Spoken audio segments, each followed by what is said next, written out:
하나님 아버지, 우리를 잠에서 다시 깨우셔서 저희가 새날을 시작하게 하시는 하나님, 부활의 주님께서 우리를 다시 일깨워 주셨으니 부활한 자의 영광 가운데 거하고 부활한 능력으로 사는 하나님의 백성들이 되게 하여 주옵소서.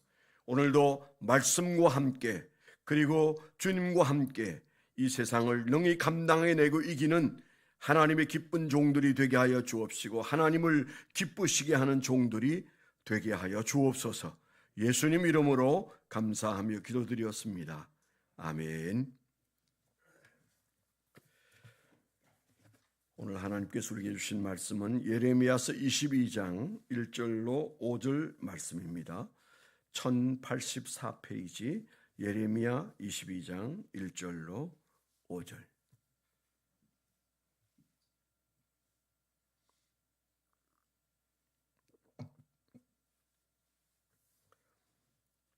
(1절부터 5절까지) 같이 한번 읽습니다. 시작. 여호와께서 이와 같이 말씀하시되 너는 유다 왕의 집에 내려가서 거기에서 이 말을 선언하여 이르기를 다윗의 왕 위에 앉은 유다 왕이여 너와 내 신하의 이 문들로 들어오는 내 백성은 여호와의 말씀을 들을지니라. 여호와께서 이같이 말씀하시되 너희가 정의와 공의를 행하여 탈취당한 자를 압박하는 자의 손에서 건지고 이방인과 과와 과부를 압제하거나 학대하지 말며 이곳에서 무죄한 피를 흘리지 말라. 너희가 참으로 이 말을 준행하면 다윗의 왕위에 앉을 왕들과 신하들과 백성이 병거와 말을 타고 이 집 문으로 들어오게 되리라. 그러나 너희가 이 말을 듣지 아니하면 내가 나를 두고 맹세하노니 이 집이 황폐하리라. 여호와의 말씀이니라. 아멘. 오늘 적용하고 적어본 적용 제목을 나누겠습니다. 생명의 길과 사망의 길이 내 앞에 있다. 생명의 길과 사망의 길이 내 앞에 있다. 하나님의 말씀을 준행할 때에만 생명의 길이 열린다. 하나님께 대적하지 말고 말씀을 따르라. 그렇게 적어봤습니다. 월요일 날 새벽 예배를 드릴 때 우리가 상고한 말씀이 예레미야의 애가였었는데 오늘 이제 한 주간 제가 새벽 기도를 섬기는 마지막 날인데 오늘 또 예레미야서가 등장하고 있습니다. 나름대로 저는 개인적으로 제게 주시는 특별한 말씀이다, 이제 그런 생각도 하고요.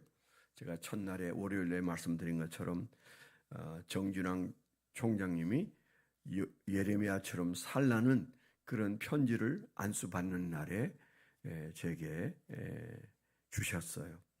그래서 그렇게 살지 못하지만 그렇게 살아야 되는데 왜 예레미야처럼 살아야 하는가라고 하는 생각들을 종종 하면서 살았고요. 이번 주간에도 그런 의미가 마음속에 있습니다. 오늘 우리가 읽은 22장은 이스라엘의 마지막 왕 시드기야 왕 때 있었던 말씀이에요. 21장에 보면 이렇게 나옵니다. 21장 1절에 여호와께로부터 예레미야에게 말씀이 임하니라. 시드기야 왕이 말기야의 아들 바솔과 제사장 마세야의 아들 스바냐를 예레미야에게 보내니라. 그렇게 되어 있어요. 그러니까 시드기야 왕 때 지금 현재 지금 예레미야가 이 말씀을 기록하고 있구나 하는 것을 볼 수가 있습니다. 조금 이스라엘 마지막 족보가 조금 하여튼 왔다 갔다 해서 좀 복잡해서 여러분들이 그까지 알아야 될 이유는 없지만은 그러나 예레미야를 중심으로 간단하게 정리해 놓으면 좋습니다. 예레미야가 어린 나이에 선지자로 등장할 때는 그래도 이스라엘의 희망이 보이던 요시야 왕 때였어요. 요시야 왕 하면 우리가 기억하는 몇 안 되는 남유다 왕 중에 하나님을 찾던 사람이에요. 그래서 사실은 뭐 다윗 왕 같은 사람, 히스기야 왕 같은 사람, 이런 반열에 들어가긴 좀 어려워도 그래도 요시야 왕은 종교 개혁을 일으켰던 그런 사람인데, 그때 예언을 시작해서 5왕이 지나갈 동안 그는 예언자로 한 40년 살았죠. 대략 40년 혹은 41년 살았는데, 사역을 했는데, 그 40년 목회를 하는 동안 마지막 시기가 이 시드기야 때인데, 이 시드기야는 그 요시아의 아들인 그 요아하스가 그 요시아의 둘째 아들입니다. 그 다음에 요아하스가 이제 물러가고 요야김이 등장하는데, 그 요야김은 요시아의 첫째 아들이에요. 아니죠. 그렇죠. 요아하스가 둘째 아들이고 요야김이 요시아의 둘째 아들입니다. 그런데 이제 그 다음에 요야긴이 등장하죠. 요야긴은 바로 그 요야김의 아들이에요. 그런데 시드기야는, 마지막 왕 시드기야는 사실은 요야김의 아들이에요. 그러니까 예레미야가 예언을 시작했을 때 그때 희망이 보이던 종교 개혁을 일으키고 하나님을 따르려고 애썼던 사람이 요시야인데, 그 요시야의 아들이 다시 등극을 하긴 했습니다만, 그건 그 바벨론의 느부갓네살 왕이 이스라엘을 점령한 다음에 네가 왕해라, 그래가지고 시드기야를 왕으로 세웠으니까 이거 뭐 엉뚱한 거죠. 바벨론이 자기 나라 통치를 위해서 시드기야에게 왕이 되라고 했습니다.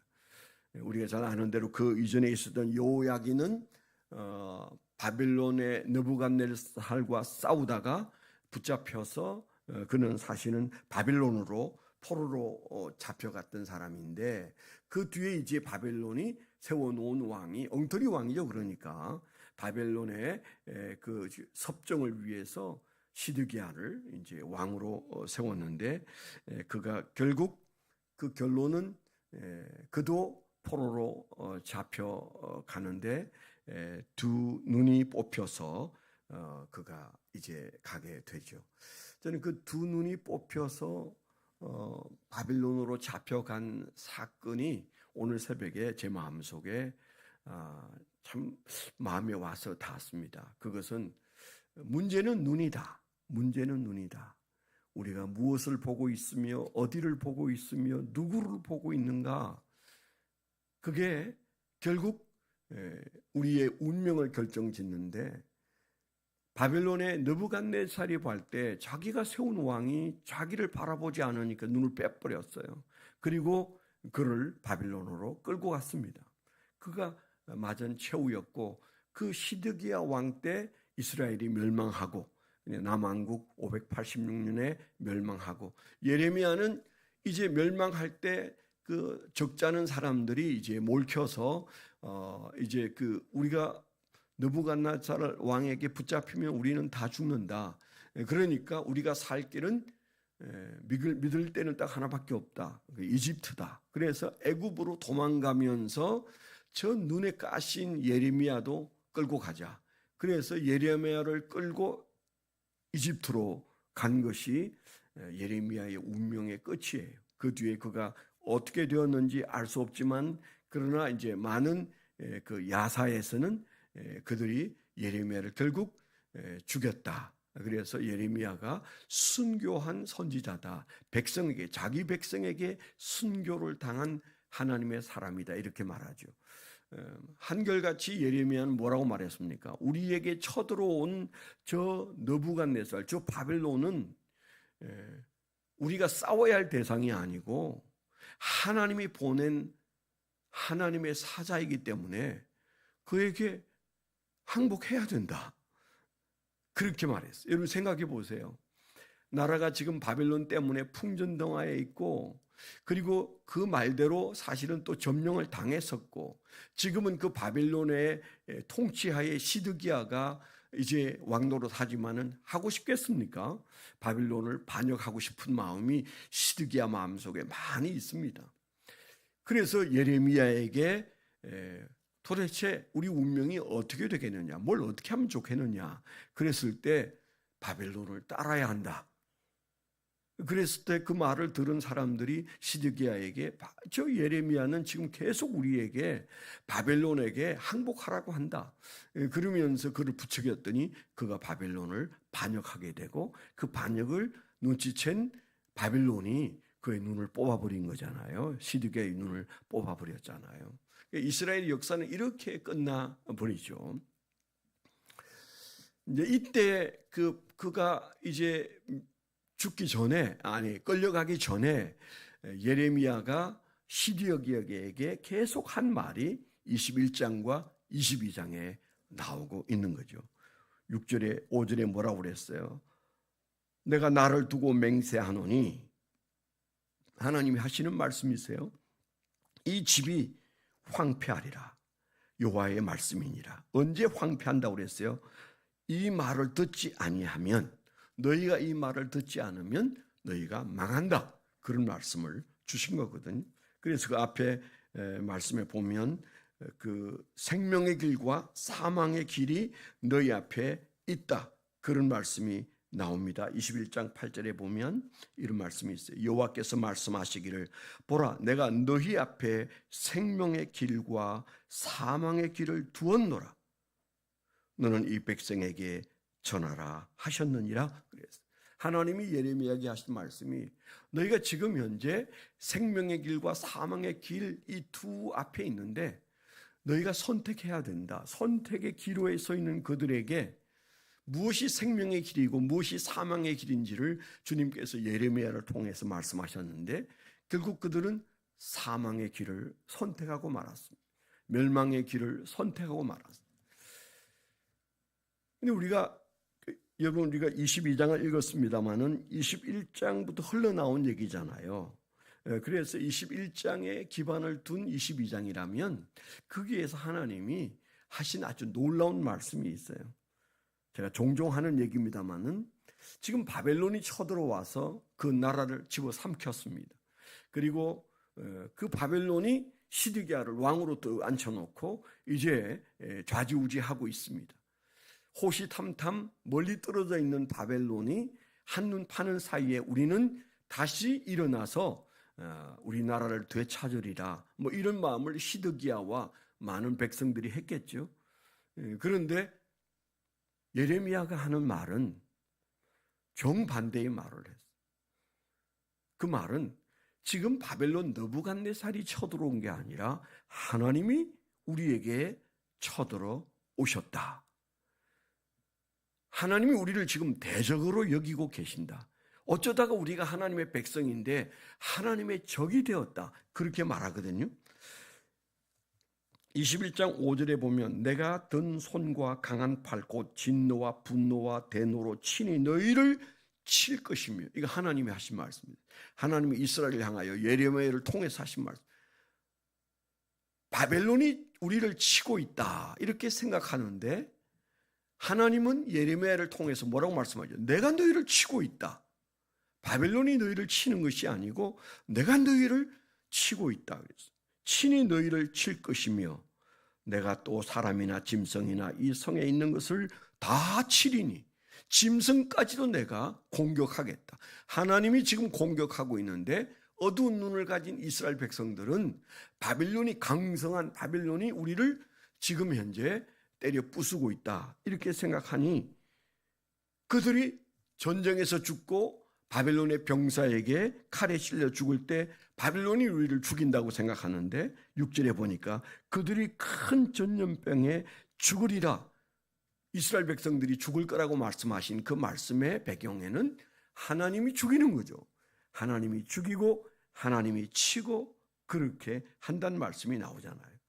13절에도 보면 그런 말씀이 나와요. 여호와의 말씀이니라. 골짜기와 평원 바위와의 주민아, 보라, 너희가 말하기를 누가 내려와서 우리를 치리요, 누가 우리의 거처에 들어오리요 하거니와. 이제 그래서 숨었습니다. 아주 깊은 산속 골짜기의 바위 뒤에 숨어서 이 정도면 아무도 우리를 치지 못한다. 그러는데 뭐라고 그랬어요? 하거니와 나는 너의 대적이라. 누가 이 말씀을 하신다고요? 하나님. 그러니까 지금 그들은 잘못 보고 있는 거예요. 바벨론이 우리를 친다. 우리가 숨으면 못 찾을 것이다. 그런데 하나님이 아니 내가 쳤고 내가 죽였고 내가 전염병을 보냈고 그리고 바위 뒤에 숨어도 소용없다. 내가 너희의 적이다. 내가 너희의 대적이다. 그렇게 말씀하셨어요. 무서운 말씀이죠. 그때 그들의 삶에 뿐만 아니고 지금 우리의 삶에서도 하나님이 우리를 치실 수 있습니다. 우리가 당하는 고통, 개인적으로나 또 국가적으로나 시대적으로 우리가 겪는 일들 앞에 물어봐야 돼요. 혹시 하나님이 우리를 치시는 것은 아닌가? 하나님이 우리를 사랑하시기 때문에 마지막 극단적인 방법은 징계하시는데, 우리를 치시는데, 이건 혹시 하나님이 우리를 치시는 것은 아닌가? 이걸 놓치면 시드기야 된다고요. 눈이 뽑힌다고요. 남의 얘기가 아닙니다. 하루하루 살아가는 우리의 삶의 현장에서도 나는 지금 사망의 길과 생명의 길 사이에 어디를 바라보고 있는지, 이 눈이 뽑히지 않으려면, 이 눈이 성하려면 내가 말씀을 쫓아야 되는데, 내 안에 말씀이 가득하고 말씀을 따라 걸어야 하는데, 하나님이 가라사대 그 말씀 앞에 서 있어야 되는데 내가 말씀 앞에 서 있는가? 자칫하면 우리 눈이 이 세상의 다른 것들을 바라보다가 길을 잘못 들 수가 있는데, 그 길은 어중간한 길은 없어요. 생명의 길이거나 사망의 길이다. 그런 말씀을 오늘 우리에게 하고 계시는 거죠. 오늘 이 말씀 앞에서 우리가 적용한다면 지금 이 나라는 하나님의 눈에 들어있는, 그래서 생명의 길을 바라보고 생명의 길을 걷고 있는가? 한국의 교회가 생명의 길을 바라보고 있는가? 눈이 뽑힐 위기는 아닌가? 우리가 심각하게 돌아봐야 해요. 이 나라의 현재 현상은 어쩌면 하나님이 우리를 치고 있는지도 모릅니다. 한치 앞을 내다볼 수 없는, 우리는 그저 먹고 사는 문제만 문제 없으면 문제 없다고 생각합니다. 그게 우리 제일 가까이에 있기 때문인 것은 인정해요. 사람이 뭐 그렇게 깊이 볼 수는 없을 수 있습니다. 그래서 그저 15만 원 풀어주면 그것 가지고 먹으러 다니면서 그래도 경제는 괜찮잖아, 뭐 이렇게 생각하는데, 아니요. 그 길이 생명의 길인지 하나님의 길인지 우리가 똑바로 정신을 차려야 돼. 적어도 예수 믿는 사람만 제정신 차리면 이 나라는 망하지 않습니다. 저는 그렇게 믿습니다. 하나님은 항상 남은 자들을 바라보고 역사하셨어요. 세상이 어떻게 돌아가건 그건 그렇게 중요하지 않아요. 남은 자들이 어떤 정신으로 사느냐가 중요합니다. 이 새벽에 주님 앞에 목말라 나온 여러분들이 어떤 정신으로 주님 앞에 부르짖고 생명의 길을 바라보고 있는가가 사실은 하나님의 관심사예요. 소돔 땅이 멸망한 이유는 그게 모두 다 죄악이 많아서가 아니에요. 의인이 없어서예요. 오늘날 우리가 정말 눈이 뽑히지 않을 그런 바른 눈을 가지고 주님을 섬기고 산다면 우리는 여러 사람을 건져낼 수 있어요. 우리의 기도가, 우리의 신앙이, 우리의 부르짖음이 우리가 알지 못하는 수많은 사람들과 우리가 알지 못하는 다음 세대를 살려낼 수 있거나 죽게 방치하거나 그럴 수 있어요. 그렇기 때문에 예레미야를 통해 오늘 우리에게 주시는 말씀 그대로 우리가 생명의 길을 우리 앞에 두신 하나님 앞에 우리의 눈이 바로 되어 있어야 한다. 사람이 발로 걷는 게 아니고 눈으로 걷는다고 제가 늘 얘기하잖아요. 우리가 바라보는 쪽으로 방향을 정하고 그리고 어느새 거기에 가서 있는 우리 모습을 항상 봅니다. 무엇을 보는가가 중요해. 무엇이 보이는가가 중요해. 무엇을 보려고 하는가가 중요해요. 눈부터 바로 고치십시다. 그래서 우리의 눈이 축복받으면 걸음도 축복을 받고, 그래서 우리가 가는 그 길이 생명의 길이고 그 생명의 문이 열리면 수많은 사람들이 그리로 갈 수 있을 것이다. 우리가 이런 좀 포부를 가져야 돼. 내가 작은 한 사람이지만, 이름 없는 한 사람이지만 내가 엎드려 기도하고 하나님의 생명의 길을 바라보면 수많은 사람들이 그 길로 인도되어질 수 있다. 우리가 이 말씀 앞에 우리에게 아직도 기회가 있으니까 이 새벽에 우리가 이 말씀을 읽고 묵상했잖아요. 하나님이 남겨놓으신 기회를 어쩌면 시드기야 때 시드기의 눈이 뽑히기 전에 그에게 했던 그 말, 만일에 잘못 바라보면 황폐하게 되리라 그랬는데 결국 황폐하게 되고 시드기야의 눈이 뽑혔던 이 전철을 밟지 않기 위해서 하나님께서 마지막 때에 우리에게 주신 기회의 말씀이다. 우리가 그렇게 믿고 이 말씀을 붙들고 기도해서 나라를 살리고 교회를 살리고 가정을 살리고 그리고 내 영혼을 살리는 새벽이 되시기를 축원합니다. 기도 제목 두 가지 말씀드리겠습니다. 이제 한 보름 뒤에는 생명의 삶 그리고 최선의 삶이 시작이 되는데요. 가을에 조금 우리가 열심을 내야 할 때라고 생각합니다. 생명의 길을 가려면 생명의 삶을 공부하시면 돼요. 우리는 이제 생명의 삶 공부를 안 한 분이 한 30명 정도 되는데 그 반 정도라도 좀 참석을 했으면 좋겠다. 또 우리 담임 목사님이 처음 삶 공부를 인도하는 지금 열심히 훈련하고 계세요.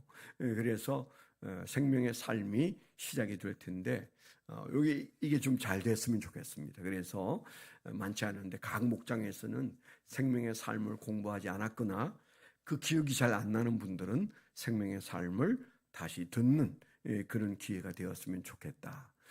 그 다음에 이제 최선의 삶은 제가 하는데 굉장히 많은 분량의 공부를 13주 동안 하기 때문에 많은 분이 참석 안 하셔도 괜찮아요. 네, 그래서 저는 이번에 생명의 삶에 좀 많은 분들이 자원을 했으면 좋겠다. 그래서 동시에 같은 날에 저녁에 5층과 9층에서 성령의 불이 임하는 그런 축복이 일어나도록 기도해 주시길 바라고 나라를 위해서 기도해 주십시오. 이 나라가 하나님이 우리를 공격하는 시기가 아니라 하나님이 우리를 불쌍히 여겨서 바로잡으시는 시기가 되도록 이재명 대통령을 하나님 회개시키시고 바로잡아 주셔서 그가 느부갓네살이 아니라 그가 이 나라를 잘 이끌 수 있도록 여러분 이재명 대통령을 위해서 기도하시고 감옥에 앉아있는 윤석열 전 대통령을 위해서도 기도해 주시기를 바랍니다. 하나님 아버지 감사합니다. 주여 저 이스라엘과 남유다 왕의 운명이 어쩌면 우리의 처지와 비슷해 보이는 이때에 하나님 시드기야 왕이 눈이 뽑히기 전에 이 말씀을 주셨으나 그는 이 말씀을 받아들이지 않았기에 그는 사망의 길을 선택했던 참으로 불행한 모습을 우리에게 보여주시면서 우리에게 주여 이 새벽에 저희들에게 기도할 수 있는 기회를 주심을 감사합니다. 우리의 기도가 하나님께 상달되게 하여 주셔서 아브라함이 부러지셨을 때 롯을 건져주신 하나님, 오늘 주여 우리의 기도를 들으시고 우리의 식솔들을 건져주시고 이 나라를 건져주시옵소서.